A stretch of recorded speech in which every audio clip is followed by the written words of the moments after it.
이렇듯 이제 부처님의 마지막 공양의 문제가 빨리 열반경에서부터 이 부처님의 열반과 인멸과 부처님의 정각은 이 똑같다는, 그리고 이 두 부처님의 인멸과 열반과 정각을 성취한 이 두 가지 공양을 뛰어넘는 공양은 없다는 이제 견해에 있어서는 이제 우리가 부파불교에서부터 더 적극적으로 이제 서명을 하는데, 이제 끊임없이 부처님의 인멸을 죽음으로 생각하지 말고 열반이라는 곳으로, 실제적인 열반이라는 곳으로 들어가셨다고 이해를 해야 된다고 이제 강조를 하는 그 부분에 있어서 이제 우리가 구차 재정을 통해서 부처님의 정각과 열반을 성취했고, 그 다음에 부타고사 같은 경우에도 밀린다 팡하에서도 마찬가지로 이제 이 삼매를 강조합니다. 부타고사 같은 경우에도. 그래, 삼매에 의해서 이 삼매가 똑같기 때문에 부처님의 정각과 열반은 똑같다. 그리고 회상이 같다는 표현을 또 부타고사가 하는데, 회상이라는 것은 이제 수자타가 이제 수행자에게 부처님께 공양을 올려서 정각을 이루셨기 때문에 이 수자타가 너무나도 행복했다는 거예요. 그 본인의 공양에 있어서 그것을 회상하는 것처럼 춘다 또한 본인의 그 공양으로 인해서, 마지막 공양으로 인해서 부처님께서 인멸하셨다는, 열반을 성취하셨다는 거기에 있어서 춘다도 아주 행복의 회상을 했다는 겁니다. 그러니까 부타고사 같은 경우에 빨리 열반경에서는 춘다가 그 자책감에 빠져 있었던 이 춘다를 부타고사는 그렇게 행복감에 젖은 춘다로 재해석을 하는 거죠. 예, 그래서 이제 이러한 이제 부파불교 시대에서 부처님의 마지막 공양에 대해서 이렇게 이제 견해를 피력을 하고, 아비달마 대비바소론도 마찬가지로 이제 14분의 논사들의 견해가 이 왜 부처님의 그 정각 직전의 이 공양과 열반 직전의 이 공양이 왜 똑같은가에 인해 여기에 있어서 사성제를 대비해서 설명을 하고, 그래서 이제 이 부처님의 인멸을 죽음이 아닌 열반 성취로 봐야 된다는 것을 아비달마 대비바사론에서도 이제 열심히 피력을 합니다. 이러한 견해는 또 대성불교 대성열반경에서도 마찬가지입니다. 이러한 것을 통해서 부처님의 인멸은 죽음이 아니라는 것을 이제 끊임없이 강조를 하는데, 그렇다면은 우리 눈에는, 어쨌든 우리 중생들의 눈에는 부처님께서 죽음을 맞으신 게 맞으니까. 그런데 지금 우리가 불교 사상으로 볼 때는 인멸은 열반에 드신 거지 죽음이 아니란 말이에요. 그런데 우리가 중생들이 이 문제가 어려운 것이 중생이기 때문에, 열반의 경지를 모르기 때문에 우리는 이해할 수가 없는 것입니다. 그래서 초기 불교에서부터 그럼 부처님께서 인멸하신 것이 죽음이 아니라면은 부처님 도대체 어디에 계시냐는 문제예요. 그래서 부처님께서 계시냐 안 계시냐, 인멸한 부처님께서 그 사후에 존속하시냐 마느냐, 이 문제는 초기 불교에서부터 제기가 되는데, 초기 불교에서는 이 물음에 있어서는 무기로 판정을 해버립니다. 무기라는 것은 두 가지 뜻이 있는데, 여기에서의 무기는 대답을 하지 않는 것입니다.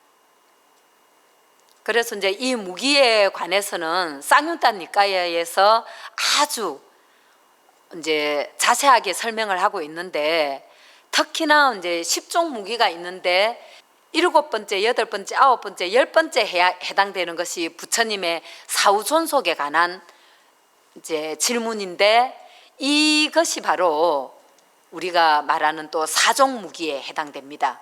부처님은 계십니까? 안 계십니까? 계시기도 하고 안 계시기도 합니까? 계시는 것도 아니고 안 계시는 것도 아닙니까? 이것이 바로 부처님의 사후존속에 관한 사종 무기로 이제 우리가 사종 무기에 해당되는데, 부처님께서는 열반을 성취하는 데는 아무것도 이로운 점이 없다고 해서, 무익하다고 해서 이제 부처님께서는 무기로 대답을 안 하신 겁니다. 그렇다면은 왜 이러한 문제가, 10종 무기가, 이 4종 무기가 중생들은 문제를 제기할 수밖에 없느냐? 왜냐하면은 부처님 이제 쌍유단 니까에서는 그렇게 말합니다. 중생들은 오온에, 우리는 이제 오온만 아니까, 부처님의 열반은 오온을 초월한 경지거든요. 그런데 이제 부처님의 몸은 우리 중생들의 몸과 같이 오온으로 설명되어질 수 없다는 거예요. 마치 바다와 같이 깊고 오묘해서 오온으로는, 중생의 이 몸을 구성하는 이 오온으로는 말을 할 수가 없기 때문에 무기로 규정을 한 것이고, 그럼에도 불구하고 중생들은 이 부처님의 사후존속에 관한 사종 무기를 제기할 수밖에 없는 것은, 우리는 오온에 집착되어 있는 중생이기 때문에 이 질문을 할 수밖에 없다고, 그렇게 이제 쌍유단 니까에서는 말을 하고 있는데, 일단 초기 불교에서는 열반 성취와는 무관하고 무익하기 때문에 부처님께서는 무기로 규정을 한다고 설명했습니다. 그런데 이제 이러한 사후존속의 문제가 부파불교로 가면서 다시 논의가 되어집니다. 그래서 밀린다 팡아 같은 경우에는 밀린다 왕이 나가세나 존자에게 직접적으로 묻습니다. 부처님께서는 계십니까? 나가세나 존자가 계십니다. 바로 확답을 합니다. 부처님은 계시다고. 사후존속을 인정하는 거죠. 그럼 어디에 계십니까? 나가세나 존자는 부처님을 어디에 있다고 지금 말할 수는 없다고 합니다. 그렇게 대답을 합니다. 왜냐하면 불을 훅 꺼버렸는데, 불꽃을 꺼버렸는데 이 불꽃이 어디 있다고 어떻게 말하겠냐 이거예요. 그런데 그 다음에 나가세나 존자가 부연 설명을 합니다. 부처님을 여기 있다 저기 있다고 가르칠 수는 없지만 법으로는 부처님이 여기 있다고 말할 수 있다는 거예요. 이 답변은 아주 중요합니다. 왜냐하면 밀린다 팡아에서도 부처님을 법신으로 봐야 된다는 것이 그러한 견해를 나타내는 것이기 때문입니다. 법신으로는 부처님께서 법을 설하셨기 때문에 법으로는 부처님이 어디 계신다고 말할 수 있고, 법으로는 부처님을 볼 수 있다는 겁니다. 그러니까 우리가 초기 경전에서도 법을 보는 자 열애를 보는다는 설법을 하지 않았습니까? 그리고 이제 이 밀린다 팡아와 유사하게 붓다고사도 슈만갈라 윌라시니에서 부처님의 이제 앞에서 이미 말씀드렸죠. 열반을 실제론적으로 설명을 하죠. 대반열반, 완전한 열반이라는 도시로 부처님은 가셨다. 그리고 그곳에서 먼저 가 계신 부처님들과 아주 행복을 누리시고 있다. 이렇게 해서 사실은 붓다고사 또한 이러한 견해를 보면은 부처님의 사후존속을 인정하는 것과 다름이 없습니다. 그리고 이제 대성열반경에서는 우리가 이제 일체 중생 시루불성 사상으로서 부처님의 소재를 밝히고 있습니다. 그래서 부처와 중생을 불성이라는 것으로 연결을 시킵니다. 불성이라는 것은 모든 중생에게 있다. 그런데 모든 중생에게 있는 이 불성이 모든 중생들이 다 볼 수는 없다는 거예요. 그리고 이제 중요한 것이 대성열반경에서는 일천제, 이제 일천제라는 의미는 이제 대성열반경에서도 여러 의미를 이제 포함하고 있는데, 이제 일천제는 성근이 끊어진 중생을 일천제라고 하는데, 그렇게 따지면은 일천제는 성불을 할 수 없는데, 이제 대성열반경에서는 일천제조차도 성불을 할 수 있다고 강조를 하거든요.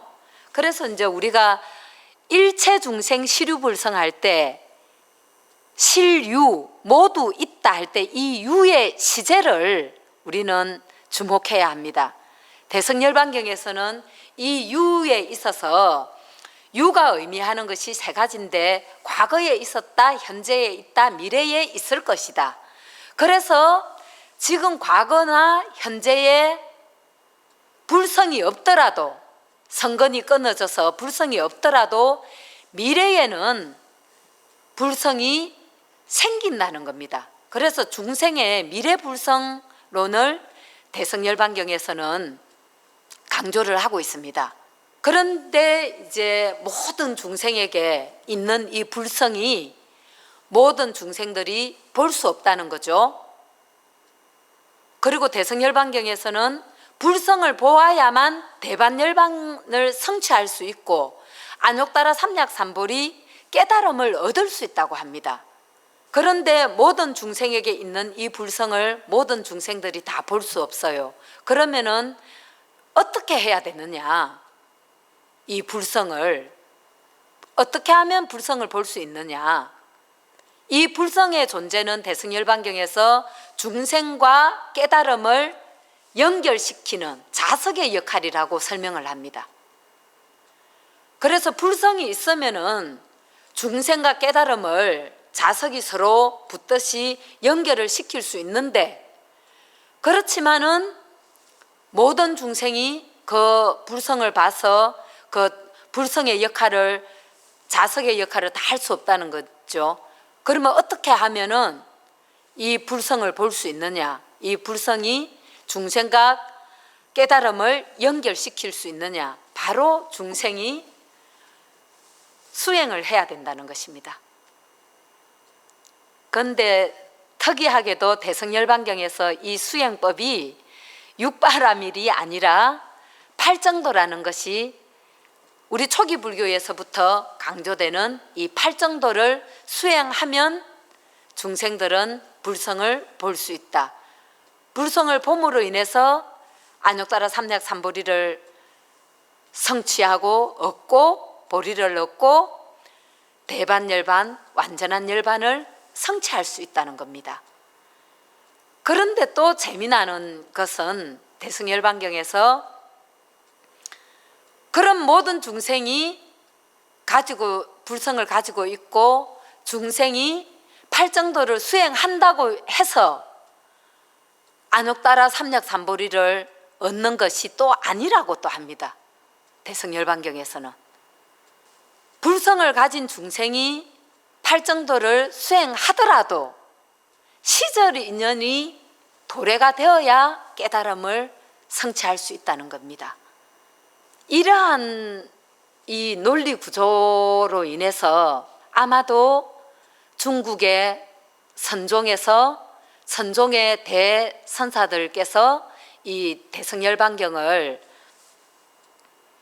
근거로 삼아서 법문을 많이 하셨지 않나 싶습니다.